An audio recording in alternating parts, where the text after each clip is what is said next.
This isn't just a car, this is 426 cubic inches of pure American rebellion on four wheels. The 1970 Dodge Challenger doesn't ask for attention, it commands it. Turn the key and you're not starting an engine, you're unleashing a legend. What's up everyone, welcome back to the channel.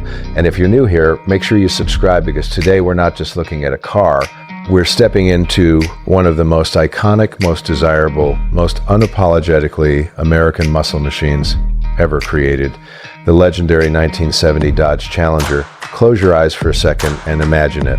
The year is 1970, the streets are loud, gas is cheap, horsepower wars are at their peak, and then, like a heavyweight boxer stepping into the ring for the first time, the Challenger arrives. Wide, low, aggressive, and built with one mission, domination. The 1970 Dodge Challenger wasn't just another pony car trying to compete with the Mustang or Camaro. Dodge took its time, they studied the battlefield, and when they finally showed up, they didn't whisper, they roared. Look at that stance. The long hood stretching out like it's hiding something dangerous underneath, the short rear deck, the bold grille, those quad headlights staring forward like a predator locked on its target. This wasn't designed to be cute. It wasn't designed to be practical. It was designed to make a statement before you even turned the key. And once you did turn that key, everything changed. Because under that hood, Dodge gave you options, and not just mild options. We're talking about engines that defined an era. The 383 Magnum, the 446 pack, and then the king of kings, the legendary 426 Hemi. That Hemi wasn't just an engine, it was a declaration of war. Officially rated at 425 horsepower, but anyone who knows muscle cars knows that number was conservative. Real world power, brutal, raw, violent in the best possible way. Press the gas and the nose lifts. The rear squats, the exhaust note turns into a thunderstorm behind you. There are no traction controls, no driving modes, no digital filters between you and the machine.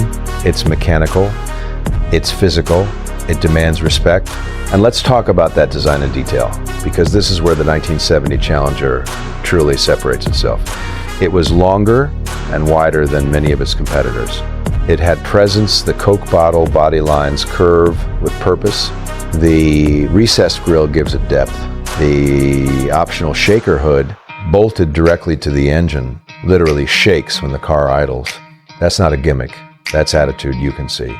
Step inside and you're transported to a cockpit that feels driver-focused and aggressive. The high-back bucket seats, the rally gauge cluster, the pistol grip 4-speed shifter that fits in your hand like a weapon. Everything inside this car reminds you that you are in control of something powerful. There's no touchscreen here, no artificial engine sounds piped through speakers, just steel, fuel, and fire. And here's what makes the 1970 model so special. This was the first year, the debut.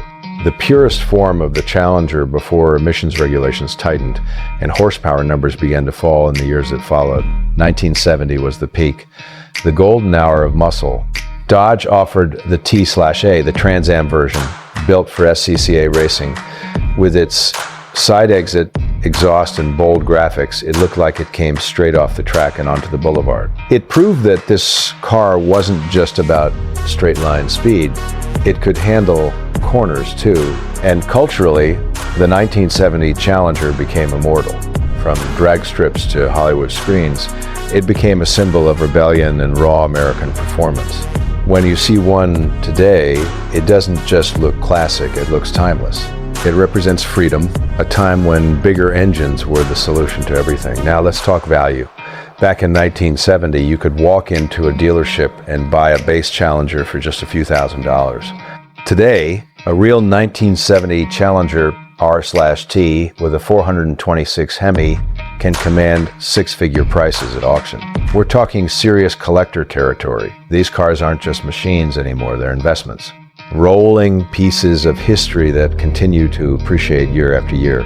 But beyond the money, beyond the horsepower numbers, beyond the specs, what makes the 1970 Dodge Challenger so special is how it makes you feel. It doesn't apologize, it doesn't compromise, it doesn't try to be efficient or eco-friendly or politically correct. It exists for one reason, to deliver emotion. When you fire it up, people turn their heads. When you rev it, windows shake. When you drive it, you feel connected to the road in a way modern cars just can't replicate. It's loud, It's imperfect, it smells like gasoline and nostalgia, and that's exactly why we love it. Owning a 1970 Challenger isn't just about having a classic car. It's about preserving a moment in automotive history, a time when designers and engineers were given freedom to go wild, to push limits, to create machines that prioritized excitement above all else. And today, as we look back more than 5 decades later, the Challenger still stands tall among muscle car royalty. It doesn't need hybrid assistance, it doesn't need turbochargers to prove its worth. It already earned its crown. So whether you're a die-hard Mopar fan or just someone who appreciates raw mechanical artistry, the 1970 Dodge Challenger deserves your respect. It's not just a car from the past. It's a benchmark, a reminder of what happens when power, style, and attitude collide in perfect harmony. If you enjoyed this deep dive into one of the greatest muscle cars ever built, make sure you hit that subscribe button, drop a like, and let me know in the comments. Would you choose the 426 Hemi, the 446 pack, or keep it classic with the 383? I'll see you in the next one, because around here we don't just talk about cars, we celebrate legends.